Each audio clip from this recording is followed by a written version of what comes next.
नाज़रीन, नवाबशाह ट्रेन हादसे बाद रेस्क्यू में पुलिस भी हिस्सो वरितो आहे। उन हवाले सां DIG शहीद बेनज़ीराबाद मोहम्मद यूनिस चांडियो वधीक तफ़सील ॿुधाए रहियो आहे पंहिंजी इन रिपोर्ट्स में।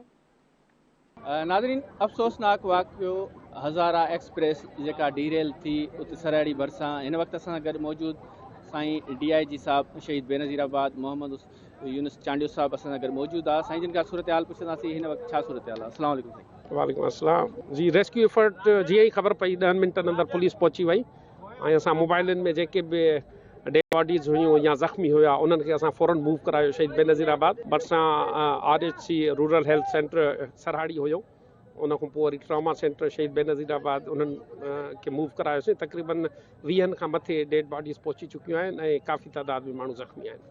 सबबु छा थियो साईं, छाजे करे डीरेल थी? उहो त हाणे रेलवे वारा पाण टेक्निकल इन्वेस्टिगेट कंदा। बाक़ी लोकल्स खां वधीक पुछी वठो, उहो हिते ॿुधाइनि था को वधीक ट्रैक बाबति उन्हनि खे ख़बर हूंदी, जिन जूं हिते इर्द गिर्द ज़मीनियूं आहिनि, उन्हनि मुख़्तलिफ़ ॻाल्हियूं कयूं आहिनि, त उहे उन्हनि लोकल्स खां तव्हां पुछी वठो। बाक़ी टेक्निकली वरी हो पंहिंजी इन्वेस्टिगेशन करे पोइ तव्हांखे ॿुधाईंदा।